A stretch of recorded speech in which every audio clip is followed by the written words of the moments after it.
Good evening. Welcome to South Asia Newsline. I'm Lipakshi Khurana. Here are the top stories we're tracking for you on Monday, the 20th of January. 3 terrorists gunned down in an encounter in India's Jammu and Kashmir. Taliban's plan on reduction in violence in Afghanistan deceptive, says Sarwar Danish. And rescuers call off search for trekkers after new avalanches in Nepal.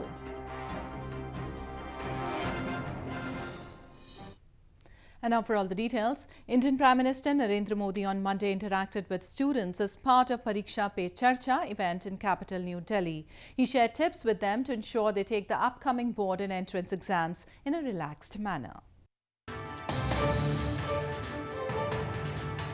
Indian Prime Minister Narendra Modi on Monday interacted with students as part of Pariksha Pe Charcha event in capital New Delhi. Students from across the country and also Indian students residing abroad participated in the event that saw them seeking guidance on various issues of importance to them from Prime Minister Modi. Prime Minister Modi underlined the importance of the coming decade, saying that the students studying in class 10th and 12th will play an important role in shaping the coming decade. He asked the students to come out of the feeling that success or failure at exams determines everything. परीक्षा के अंक ही जिंदगी नहीं है। उसी प्रकार से कोई एक एग्जामिनेशन ये पूरी जिंदगी नहीं है, वो एक पड़ाव है। सबसे पहले हमने हमारे पूरे जीवन का ये महत्वपूर्ण पड़ाव मानना चाहिए, लेकिन यही सब कुछ है ये कभी नहीं मानना चाहिए। Prime Minister Modi also stressed on the importance of extracurricular activities for the students, spoke about hackathons, the importance of managing mental pressure during exams, and the role of parents. Security forces gunned down 3 terrorists belonging to Pakistan-based Hizbul Mujahideen in an encounter in Shopian district of India's Jammu and Kashmir on Monday. Police said the trio had a long record of terror-related crimes. 3 terrorists were neutralized in an encounter with security forces in Shopian district of India's Jammu and Kashmir on Monday. The encounter broke out as security forces had launched a cordon and search operation in Wachi area of Shopian district following information about presence of terrorists. Search operations were still underway in the area till the last reports came in. The slain terrorists reportedly belonged to Pakistan-based Hizbul Mujahideen terror outfit. और इन तीनों का जो criminal और terror crime का जो record है काफ़ी बड़ा है। इनका जो कमांडर इसमें मारा गया वसीम अहमद वानी, ये 2017 से एक्टिव था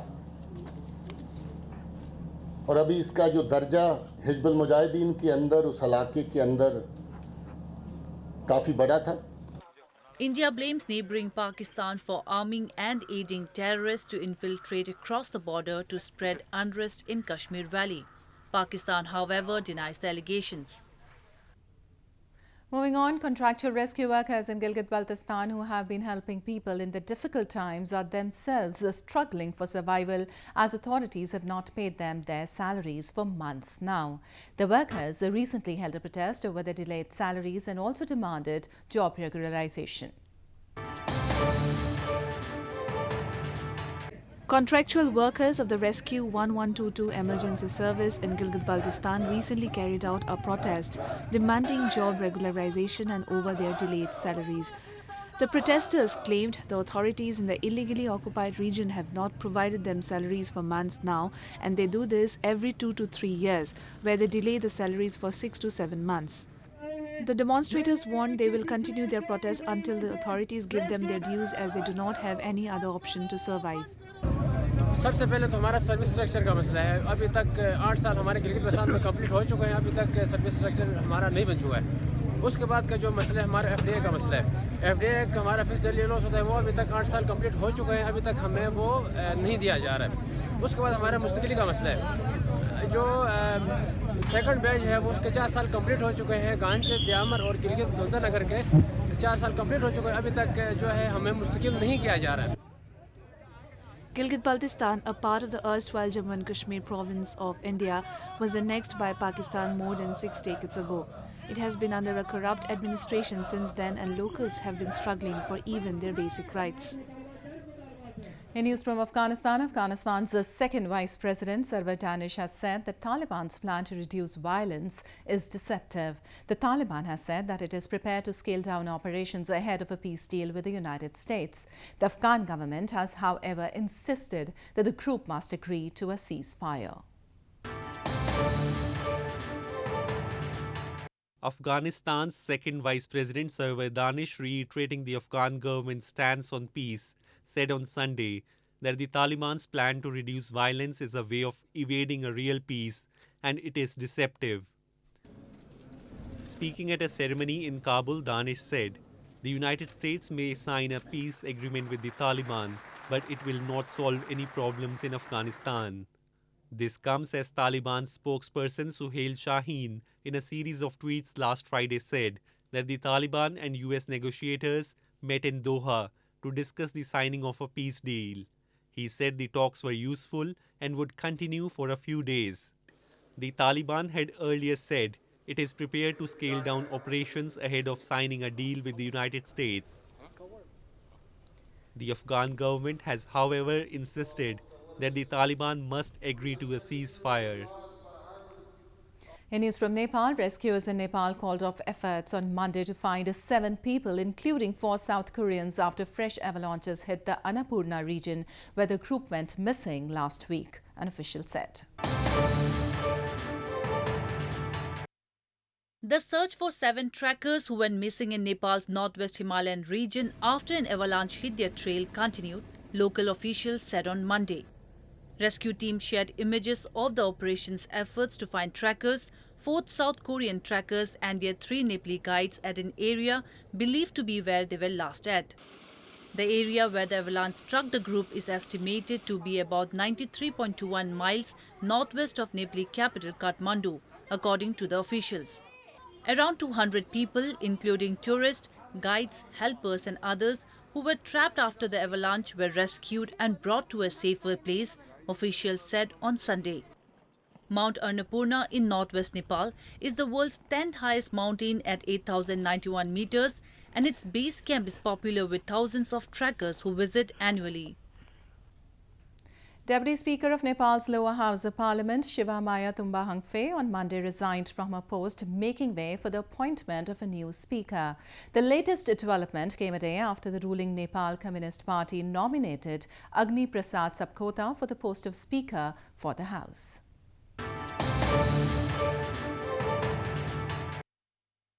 Deputy Speaker of Nepal's lower house of parliament, Shiva Maya Tumbahangfe, resigned from her post on Monday, a day after the ruling Nepal Communist Party nominated standing committee member Agni Prasad Sapkota for the post of Speaker for the House. Tumbahangfe, who had also staked her claim to the Speaker's post, handed over her resignation to the Parliament Secretariat. This came after her Nepal Communist Party or NCP requested her to step down and make way for the appointment of the new Speaker. The decision by the NCP has ended nearly 4 months-long dispute between the party's former UML and former Maoist factions, each of which claimed the position. प्रतिनिधि सभामा बहुमत प्राप्त दलले आफ्नो तर्फबाट नेतृत्वको दावा गरेको अवस्था हाम्रो प्रचलित संवैधानिक र कानुनी अवस्थाका आधारमा त्यसलाई कार्यान्वयनको लागि मैले सहजीकरण गर्नु आवश्यक भएको छ। यसैले यसै अनुसार मैले मार्ग प्रशस्त गर्ने निष्कर्षमा पुगेको बेहोरा सम्मानित सदन समक्ष निवेदन गर्न चाहन्छु। The position of Speaker has been vacant since the first week of October, following the resignation of Krishna Bahadur Mahara, who has been accused of attempt to rape and is currently in jail for investigation. Reports suggested all the parties have agreed to hold the elections for both the Speaker and Deputy Speaker on January 26. Bangladesh Prime Minister Sheikh Hasina, in her first ever response to the passage of India's new citizenship law last year, said that it was not necessary. She, however, maintained that it is India's internal matter.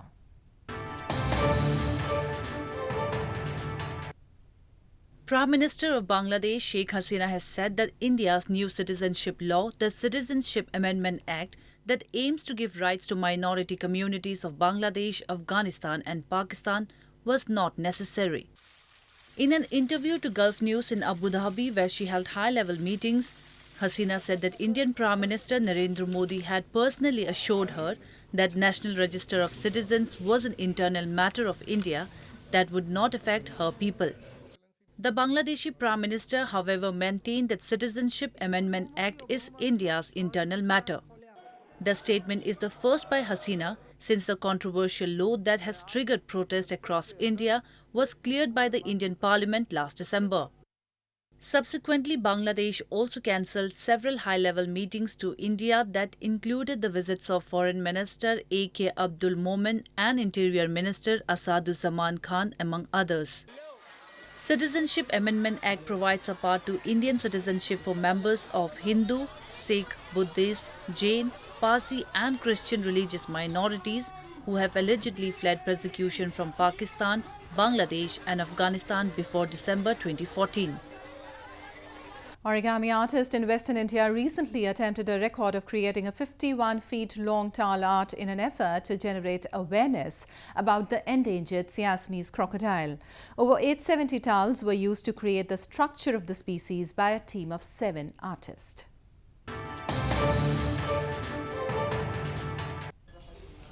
Origami artist in India's western Pune city attempted the record of creating a 51-feet-long towel art recently depicting Siamese crocodile. A team of 7 artists used over 870 towels to create the structure of the critically endangered species in 3 hours. According to the organizers, the towel art was made to generate awareness about the crocodiles that were on the verge of extinction and also create the biggest art imitating the reptile till date. We have created a towel art which is called towel origami. We have created a crocodile shape out of it, and in this we are also attempting a India Book of Record. We have created a 51-feet Siamese crocodile, and we have used 870 towels. We have taken 7 people to build in 3 hours of time. Origami is the art of paper folding, which is often associated with Japanese culture. In modern usage, the word origami is used as an inclusive term for all folding practices, regardless of their culture of origin. Well, that's the way it was in South Asia this evening. Before we conclude, the top stories once again. 3 terrorists gunned down in encounter in India's Jammu and Kashmir.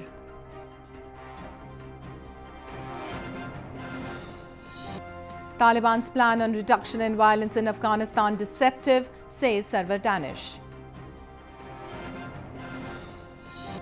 And rescuers call off search for trekkers after new avalanches in Nepal.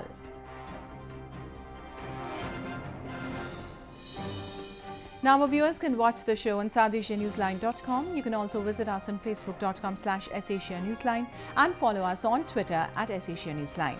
That's all in tonight's edition. We'll see you same time tomorrow. Good night.